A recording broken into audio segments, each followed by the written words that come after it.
নমস্কার, শুভ সকাল। কেমন আছেন সবাই? আশা করি সবাই ভালো আছেন, আর আমরাও বেশ ভালো আছি। আমি রীতা, আমার নতুন একটি ব্লগে আপনাদের সবাইকে স্বাগত জানাই। আজ 26শে জুন, বৃহস্পতিবার, আর সকাল এখন ওই 6টা মতো বাজে। আর দেখুন আকাশটা কি অপূর্ব লাগছে, নীল আকাশ আর সাদা সাদা মেঘ ভেসে বেড়াচ্ছে। কি সুন্দর লাগছে না বলুন? আর হালকা হালকা বাতাস দিচ্ছে, পরিবেশটা অপূর্ব লাগছে। চলুন, বসে থাকলে তো হবে না, ঘরের কাজও করতে হবে। তো এরই মধ্যে সকালবেলার অনেক কাজকর্ম সেরেছি, আর এখন চলে এসেছি চা করতে। ওদিকে গরম জলটাও বসিয়ে দিয়েছি। সোনা এই সময় খেলতে গেছে, আর ওর বাবা এখন বাড়িতে রয়েছে। তবে চা খেয়ে ওর বাবাও বেরিয়ে যাবে, মাঠে যাবে সোনার কাছে, যেখানে সোনা এখন খেলছে। কারণ ওকে একা একা ছেড়ে তো দিতে হয়, কিন্তু মন কি চায়, যখন ও বাড়ি থেকে বেরিয়ে স্কুলে বা কোথাও খেলাতে যায় না, তখন মনটা ওর কাছেই পড়ে থাকে যে কতক্ষণে বাড়িতে আসবে। আসলে এই যে এরকম একটা খারাপ ঘটনা ঘটে গেল, তো তার জন্য সবসময় ওকে নিয়ে একটা চিন্তায় থাকি। যাই হোক, চলুন চাটা খেয়ে নিই, তারপরে আমি আমার কাজ সারবো, আর সোনার বাবা সোনার কাছে যাবে। তো গরম জলটা নিয়ে বসলাম, গরম জলটা খেয়ে তারপরে চাটা খেয়ে নেব, আর তারপরে তাড়াতাড়ি রান্নাটাও চাপিয়ে দেবো।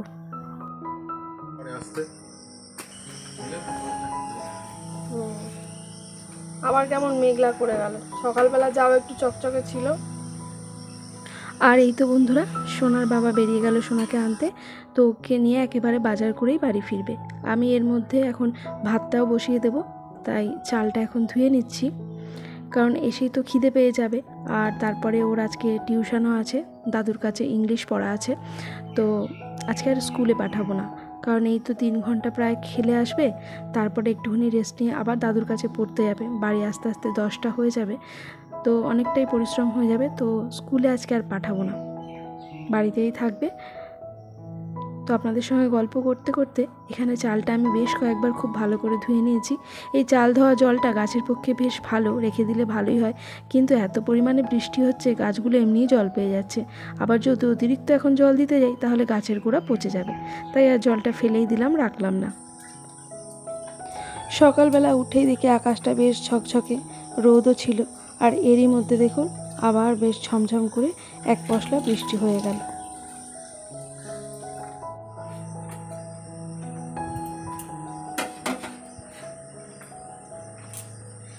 নমস্কার, শুভ সকাল। কেমন আছেন সবাই? আশা করি সবাই ভালো আছেন, আর আমরাও বেশ ভালো আছি। আর এখন বাজে ওই 8টা 10 মতো। হ্যাঁ, চলে এলি? ও বাবা, কি মেন্টাল আছে বাবা? কেন রে, কি বলেছিস? এদিকে আসো। কি বার? মঙ্গলবার আর শনিবার। দাদুর কাছে সকালে যাস না, বলছে বিকেলে। হ্যাঁ, কিন্তু দাদুর দোকানে পড়তে হবে, পাগল নাকি? এই সময়টা সোনা যখন খেলে আসে, একেবারে ঘেমে স্নান করে যায়, তো অনেকটা জল শরীর থেকে বেরিয়ে যায়। তাই আসা মাত্রই ওকে 1 গ্লাস ওআরএসের জলটা দিয়ে দিই। আর আপনাদের একটা মজার কথা বলি, দাঁড়ান, সোনাকে আগে জলটা দিয়ে দিই। হ্যাঁ বাবাই, কি এটা? তাহলে একটু লেবু শরবত বানিয়ে দে। আগে বলতি তাহলে লেবু, ওর মধ্যে একটু লেবু দিয়ে দেবো। বাজার থেকে এমন ভেন্ডি এনেছে, কিছু কচি, কিছু না শক্ত হয়ে গেছে। আমার হাজব্যান্ডের আবার এই যে ভেন্ডিগুলো শক্ত শক্ত হয়ে যায়, এইগুলো চিবিয়ে খেতে পছন্দ করে, ডাঁটার মতো। কিন্তু আমি আর সোনা এগুলো একদমই পছন্দ করি না। যাই হোক, এটাকে ঝাল বানিয়ে নেবো। তো যেটা বলছিলাম, সোনার যেদিন যেদিন প্র্যাকটিস থাকে, অর্থাৎ ওদের যে স্যার আছে, সেটা হচ্ছে মঙ্গল, বৃহস্পতি, শনি, আর এই 3 দিন দাদুর কাছে ওর পড়া থাকে। তো ও যখন খেলে আসে বা প্র্যাকটিস করে আসে, তো অনেকটাই দেরি হয়ে যায়। তারপরে এসে রেস্ট করে, স্নান করে, খাওয়া দাওয়া করে যেতে যেতে না অনেকটা দেরি হয়ে যায়। দাদুর কাছে 8:30 থেকে পড়া, ওর প্রায় 9টা বা আরও দেরি হয়ে যায়। তাই ওর বাবা বলেছে, যেটুকু তুমি পিছিয়ে যাচ্ছ, দাদুকে বলে দাদুর দোকানে চলে যেতে পারো। এই কথাটা শোনার ঠিক মনোপুত হয়নি, ভালো লাগেনি। যাই হোক, আপনাদের সঙ্গে গল্প করতে করতে ভেন্ডিগুলো কেটে ফেলেছি, আর এখানে গরম জল বসিয়ে দিয়েছিলাম। সরে যাওয়া ভাই, আব্দুল কালাম। সরে যা, জলটা ঢেলে দিই। বড়টা ঢেলে দিচ্ছি। জুতোটা এখানে রাখলে হবে না, ওইখানে রাখতে হবে। মরে গেছে আব্দুল কালাম। মা, আব্দুল কালাম এখন বেঁচে আছে? না কি? না রে ভাই। ওকে স্নানের জলটা রেডি করে দিলাম। এখন ভেন্ডিটা ঝাল দিয়ে নেব। তো প্রথমে সর্ষের তেলটা দিয়েছি, গরম হয়েছে, দিয়ে দিলাম 5 ফোড়ন আর কেটে রাখা ভেন্ডিগুলো দিলাম, দিয়ে দিলাম সামান্য লবণ আর হলুদ। এটা দিয়ে ভেন্ডিটাকে একটু ভালো করে নেড়ে চেড়ে নেব আর তারপর কিছুক্ষণের জন্য ঢাকা দিয়ে দেবো। এদিকে আমার ভাতটা হয়ে এসেছে, তো এটা নামিয়ে নিচ্ছি। ততক্ষণে ভেন্ডিটা বেশ মজে আসবে। হাজব্যান্ড এখনও বাজার করে বাড়ি আসেনি, তো এর মধ্যে আমি ভাতটা নামিয়ে নিলাম। তো 9টার কাছাকাছি প্রায় বেজে গেছে। একটু তাড়াতাড়ি করছি যাতে সোনা দুটো ভাত খেয়ে পড়তে যেতে পারে। বাড়ি আসার পর ও অনেকটাই দেরি করে ফেলে। যদি ওর সাথে সাথে একটু না করে দিই না, ও কিছুতেই সময় মতো যেতে পারবে না। তো বাবা এসে বকাবকি করবে। তো এদিকে ভাতটা নামিয়ে নিয়ে ভেন্ডিটাও নেড়ে নিলাম। আর ভাত গরম ভাত তো, তাই জন্য আগে থেকেই থালায় ঢেলে দিচ্ছি যাতে ঠান্ডা হয়ে যায়। জিজ্ঞাসা করলাম যে আলুও একটা ভাতে দিয়েছিলাম যে আলু সেদ্ধ দিয়ে খাবে কি না। সে বললো না, আলু সেদ্ধ খাবো না, শুধু ভেন্ডির ঝালটা দিয়েই খাবো। তাই আমি তাড়াতাড়ি করছি যাতে ভেন্ডির ঝালটা নামিয়ে নিতে পারি।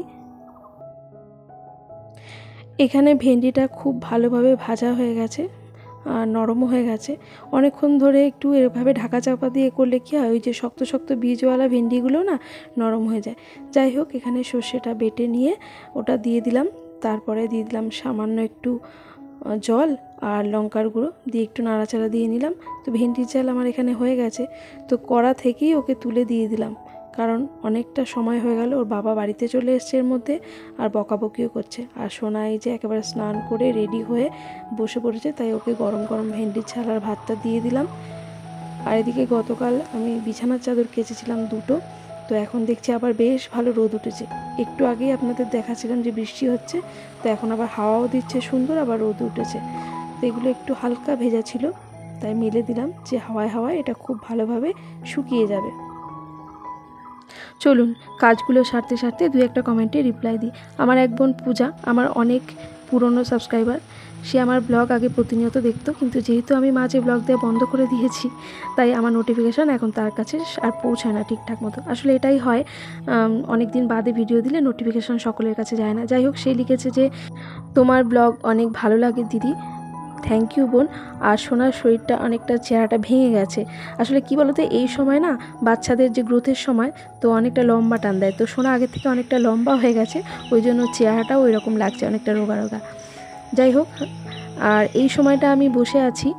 আসলে কদিন ধরে আমার দাঁতে যন্ত্রণার জন্য বেশ কিছু অ্যান্টিবায়োটিক ওষুধ চলছে। আর এইটা খাবার ফলে আমার শরীরের মধ্যে কেমন একটা অস্বস্তি হচ্ছে, মানে ভালো লাগছে না। পেটের মধ্যে একটা কেমন ব্যথা ব্যথা করছে, ঠিক মতো মানে এনার্জি পাচ্ছি না কাজের, কেমন যেন একটা শরীরের মধ্যে অস্বস্তি হচ্ছে। কারণ ওষুধটা আমি একেবারেই পছন্দ করি না খেতে, খুব বেশি প্রয়োজন না হলে আমি ওষুধ খাই না। কিছুক্ষণ রেস্ট নিয়ে ঘরে চলে এসে দেখি যে আমার খুদেটা কাজে লেগে পড়েছে। আর এখানে হাজব্যান্ড রান্না বসিয়ে দিয়েছে। সকালবেলা যেটুকু যা কাজকর্ম করেছি, আর আমার কাজ করতে একেবারেই ভালো লাগছিল না। তো বাজার থেকে হাজব্যান্ড চিকেন নিয়ে এসছে, তো ওটাই রান্না বসিয়ে দিয়েছে। আমাকে আর কিছু রান্নাবান্না করতে হয়নি। তো সকাল থেকে আমার সেভাবে কিছু খাওয়াও হয়নি, তাই এবার আমি একটু কিছু খেয়ে নেব। 11টা বেজে গেছে। তোমার এই হাতা দিয়ে রান্না করতে বেশি সুবিধা হয় নাকি খুন্তির চাইতে? এক একজনের এক একটা। হাতাটা নিয়ে কেন, তোলা তুলিতে সুবিধা। ওই দেখ, ছাতার নিচে বসে আছে, দেখেছো? কি খবর রে? এই ক্যাটরিনা, ক্যাটরিনা বিস্কুট দিয়েছে, খাইনি সকালবেলা। ওর কিছু মনে হয়েছে, ঘাস টাস খাচ্ছিল, এখন আবার খাচ্ছে না। ওর এক এক সময় এক রকম হয়। এই তাকাচ্ছেই না।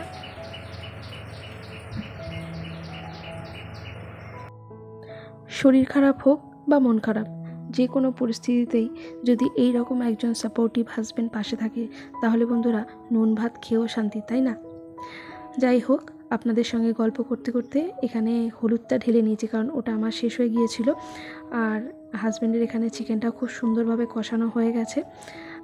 আর আমি বললাম না, সকাল থেকে আমার সেভাবে কিছু খাওয়া হয়নি, তো এখন 11টার বেশি বাজে। তো ভাবলাম ভারী আর কিছু কী খাবো, তো এখানে একটু দুধ আর তার সঙ্গে সোনার যে হরলিক্সটা খায়, তো সেই হরলিক্সটা একটু নিয়ে আর 2টো বিস্কুট দিয়ে খেয়ে নেব। কারণ রান্না তো হয়েই এসছে প্রায়, সকালবেলা তো ভাত আগেই রান্না করে নিয়েছিলাম, এখন চিকেনটা করলো। ব্যাস, আজকে জাস্ট এই সিম্পল মেনু, চিকেন আর ভাত। তো সেই জন্য আর ভারী খাবার কিছু খাবো না, এটা খেয়ে তারপরে যাব স্নানে। আর সোনা এখন শুয়েই আছে, যেহেতু আজকে ওকে স্কুলে পাঠায়নি। আসলে দাদুর কাছ থেকে টিউশন পড়ে আস্তে আস্তেই ওর প্রায় 10টা বা তারও একটু বেশি হয়ে যায়। তারপরে আবার রেডি হয়ে যদি স্কুলে যেত, স্কুল থেকে ফিরে আস্তে আস্তে 4টে সাড়ে 4টে বেজে যেত। আর যেহেতু আবার বৃহস্পতিবার, তো আমরা প্রতি বৃহস্পতিবার ত্রিবেণী শ্রী মাতাজি সেন্টারে যাই, তো আবার সেখানে ওকে নিয়ে যেতে হতো, কারণ বাড়িতে তো আর ওকে একা রেখে যেতাম না। তো শরীরে অনেকটাই ধকল হয়ে যেত। আর যেহেতু একটা শরীর খারাপের মধ্যে দিয়ে গেছে সদ্য, তাই ওকে একা রেখে যাওয়া তো কোনোভাবেই সম্ভব নয়। আর এতটা শরীরে ওর মানে পরিশ্রম দেওয়াটাও ঠিক নয়। তো সেই কারণে আর পাঠায়নি, বাড়িতেই ছিল। আর এই দেখুন না, সোনার বাবার মাংস কষানো মাত্রই কয়েক পিস মাংস তুলে নিয়ে এসছে, আর সেটা নিয়ে বাবা আর ছেলের মধ্যে এখন কাড়াকাড়ি পড়ে গেছে। আর যেহেতু আমি এইমাত্র কমপ্লেনটা খেলাম, তাই আমি তো খাবোই না। যাই হোক, এরপর প্রচুর বাসনকুসন জমা হয়েছিল। আর ছেলেরা রান্না করতে গেলে দেখবেন প্রচুর বাসন জমা পড়ে, আর রান্নার জায়গাটাও প্রচণ্ড নোংরা করে ফেলে। তো ওই সমস্ত কিছু গুছিয়ে নিয়ে একেবারে স্নান সেরে চলে এসেছি ঠাকুর ঘরে। আর এখানে আমার মায়ের পুজো দেওয়া হয়ে গেছে, মাকে খুব সুন্দর করে শৃঙ্গারও করে নিয়েছি।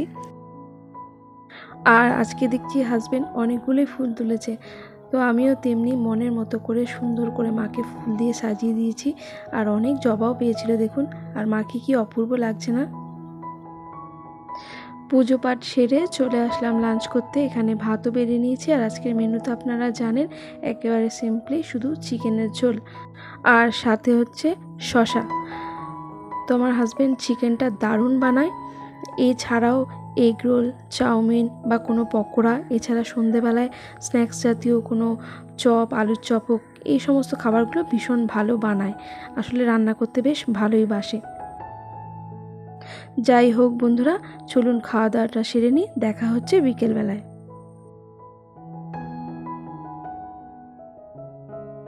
শুভ বিকেল বন্ধুরা, এখন ওই 4:30 মতো বাজে। তো রেডি হয়ে গেছি, আর যাব হচ্ছে ত্রিবেণী শ্রী মাতাজি সেন্টারে। তো ভেবেছিলাম যে পরের ট্রেনটায় যাব, যেটায় যাই শিয়ালদা 5টা 20-তে, কিন্তু সেটা হাজবেন্ড বললো অনেক লেট, আর পুরো চুলে জট হয়ে দড়ি দড়ি হয়ে গেছে, কিন্তু ছাড়ানোর এখন সময় নেই, 5টা 8-এর মধ্যে ট্রেন ঢুকে যাবে। ওরা রেডি হয়ে গেছে, চলুন বেরোই। পুরো 5টা বাজে, ছাতা মাথায় দিয়ে বেরিয়ে পড়েছি। ঝিরঝির করে বৃষ্টি পড়ছে। সোনা আর সোনার বাবা পেছনে আসছে। হ্যাঁ গো, ভালোই জোরে পড়ছে তো, ভিজে যাব না?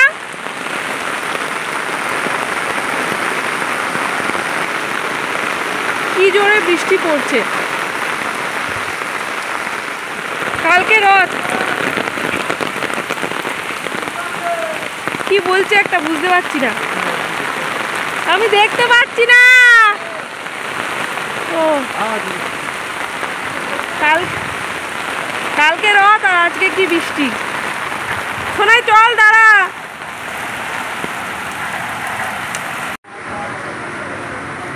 তোদের জন্য আজকে আমার ভিজতে হলো। নে, যেখানে খুশি উঠে পড়। তাড়াতাড়ি চল। শিয়ালদা ট্রেনে আসতাম।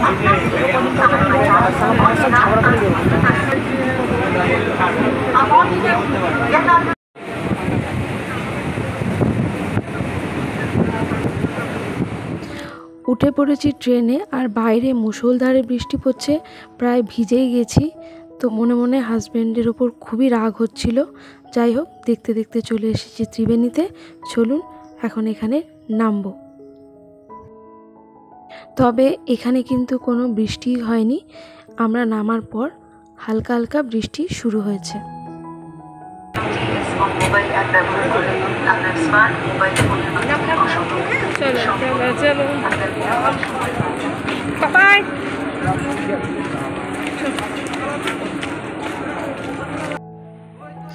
এরপর আমাদের পরিচিত দোকান থেকে খেয়ে নিলাম একটু চা।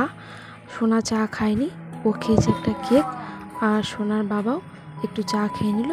চলুন তাহলে এবার শ্রী মাতাজি সেন্টারের দিকে যাওয়া যাক। আর এই তো গুটি গুটি পায়ে চলে এসেছি মায়ের সেন্টারে। এখানে সেভাবে আর বৃষ্টি হচ্ছে না। পৌঁছে গেছি মায়ের বাড়িতে।